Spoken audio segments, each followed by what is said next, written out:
قل هذه سبيلي أدعو إلى الله على بصيرة أنا ومن اتبعني وسبحان الله وما أنا من المشركين. أعوذ بالله من الشيطان الرجيم. بسم الله الرحمن الرحيم. وآتوا اليتامى أموالهم. کل اس آیت کے حوالے سے یتیموں ہی کے حوالے سے ایک اور پہلو خاص طور پر بچیوں کے حوالے سے آیت میں ذکر کیا گیا ہے. وَإِنْ خِفْتُمْ أَلَّا تُقْسِطُوا فِي الْيَتَامَىٰ، اور اگر تمہیں یہ اندیشہ ہو کہ تم یتیم بچیوں کے حق میں انصاف نہیں کر سکو گے. اس کے شان نزول میں بخاری شریف میں حضرت عائشہ صدیقہ رضی اللہ تعالیٰ عنہا سے ایک واقعہ منقول ہے. حضرت عائشہ صدیقہ رضی اللہ تعالیٰ عنہا نقل کرتی ہیں کہ عہد رسالت میں نبی پاک صلی اللہ علیہ وسلم کے زمانے میں ایک شخص نے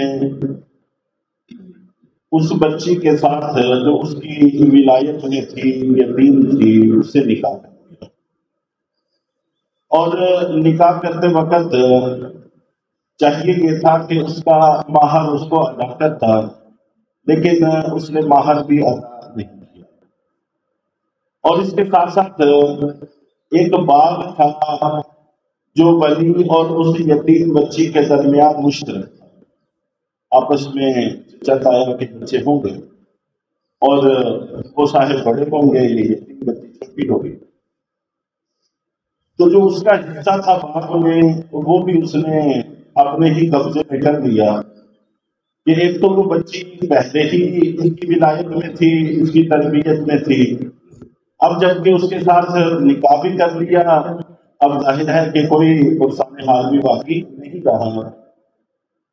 تو اس پر اللہ رب العزت نے یہ آیت اتاری کہ اگر تمہیں یہ اندیشہ ہو کہ یتیم بچیوں کے معاملے میں تم انصاف نہیں کر سکو گے تو پھر ان سے نکاح نہیں، بلکہ اس کے علاوہ اور خواتین بہت ہیں، ان سے نکاح کر سکتے ہو. تو یتیم بچیوں کے ساتھ بے انصافی نہیں ہونی چاہیے. اور عام رواج یہ تھا، ان کی شکل و شباہت کی وجہ سے یا ان کے مال و دولت کی وجہ سے وراثت کو حاصل ہوا ہو تو یا کسی بھی وجہ سے ان سے نکاح کر لیتے اور پھر ان کے حقوق کی پاسداری نہیں کی. تو اس سے منع کیا گیا ہے ہمیں. اور یہاں پر اللہ رب العزت نے براہ راست عوام کو سمجھایا ہے کہ عوام کو اللہ کا ڈر دل میں رکھنا چاہیے اور ان یتیم بچیوں کے معاملے میں اللہ سے ڈر کر زندگی گزارنی چاہیے.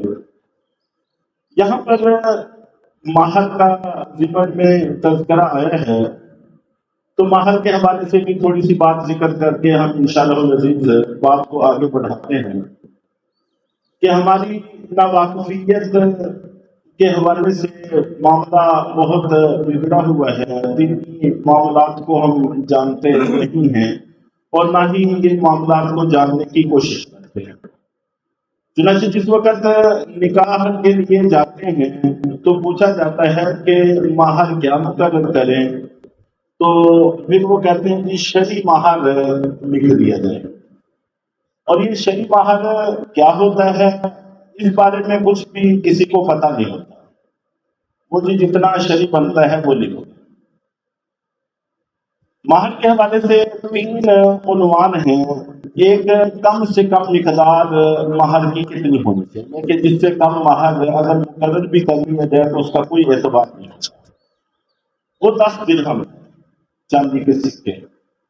اور 1 درہم کم سے کم بھی 400-450 یا اس سے زیادہ کا ہی ہوگا، ہو سکتا ہے 500 سے بھی اوپر اس وقت چلا گیا ہو. کافی دیر سے میں نے اس کی قیمت تازہ نہیں دیکھی. تو اس طرح سے تقریباً 5,000 کے آگے پیچھے حق مہر کی کم سے کم مقدار ہے کہ جس سے کم مہر طے کرنا اس کو جائز بھی نہیں۔ ایک مفہوم یہ ہو سکتا ہے، لیکن اس سے تقریباً لوگ واقف ہیں۔ اور دوسرا مفہوم یہ ہو سکتا ہے کہ مہر فاطمی لکھ لیا جائے، سیدہ فاطمہ الزہرا رضی اللہ تعالیٰ عنہا کا جو مہر تھا، اور وہ 400 درہم تھا، اور 400 درہم کی مالیت تقریباً اس وقت 3-3.5 لاکھ کے لگ بھگ ہو سکتی ہے۔ تو جس وقت بتایا جاتا ہے کہ مہر فاطمی اتنا بنتا ہے تو لکھنے تو پھر گھبراہٹ کا شکار ہو جاتے ہیں، پریشان ہو جاتے ہیں۔ اور تیسرے نمبر پر مہر مثل ہوتا ہے جو اصل میں مہر ہے۔ اس وقت قبائل میں، خاندانوں نے اپنے بچیوں کے لیے ایک مقدار طے کی ہوئی تھی جس کو مہر مثل کہتے ہیں، اور اس سے کم رکھنا درست نہیں تصور کیا جاتا تھا، اور یہ خاندان کا بھی حق ہوتا تھا کہ ان کی آبرو کا معاملہ ہے، اور بچی کا بھی حق ہوتا تھا۔ اگر بچی کے پوچھے بغیر اس کے والدین اور اس کے گھر کے لوگ کم مہر طے کریں تو بچی کو اعتراض کا پورا حق حاصل ہوتا ہے، کیونکہ اس کا یہ حق ہے۔ اور اگر بچی اب خود کہیں مہر مثل سے کم مہر پر تیار ہو جائے تو خاندان کو بھی اعتراض کا حق ہوتا ہے کہ ان کی بھی عزت کا سوال ہے۔ تو اس لیے خاندانوں کا ایک مہر مثل طے ہوتا تھا جس سے کم مہر رکھنے کو پسند نہیں کیا جاتا تھا، اور شریعت نے بھی اس چیز کو برقرار رکھا۔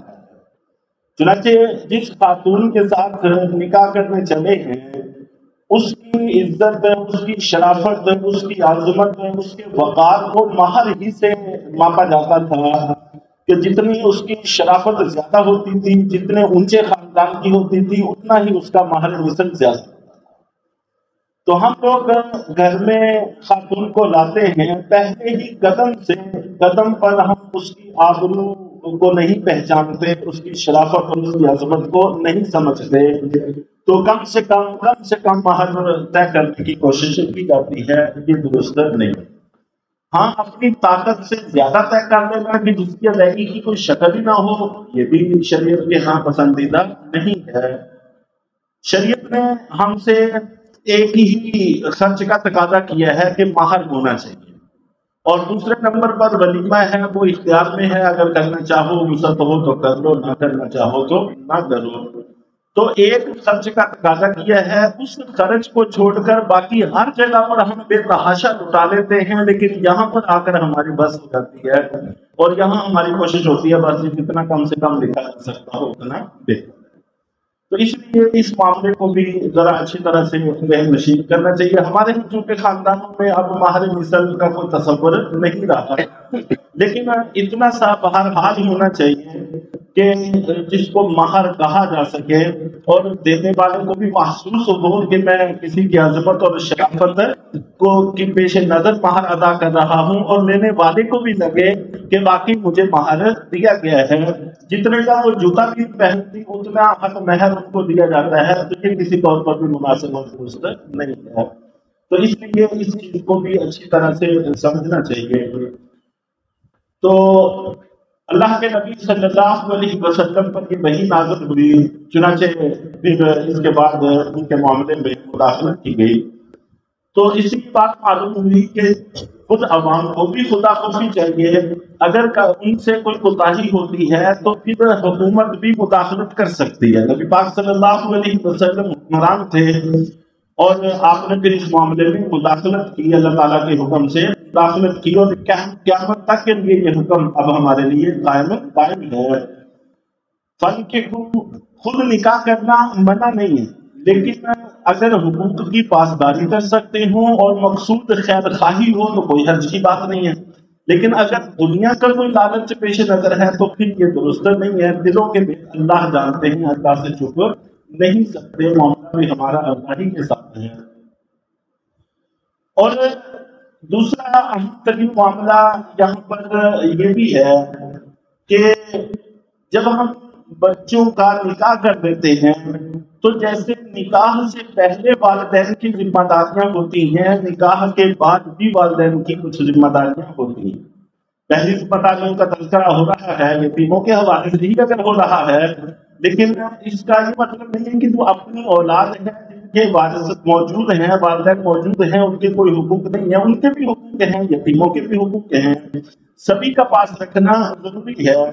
جیسے ان کی تعلیم، تربیت اور ان کا نکاح اچھی جگہ پر کرنا یہ ہماری ذمہ داریوں میں سے ہے، اسی طرح بعد میں ان کے معاملات پر نظر رکھنا یہ بھی ہماری ذمہ داریوں میں سے ہے۔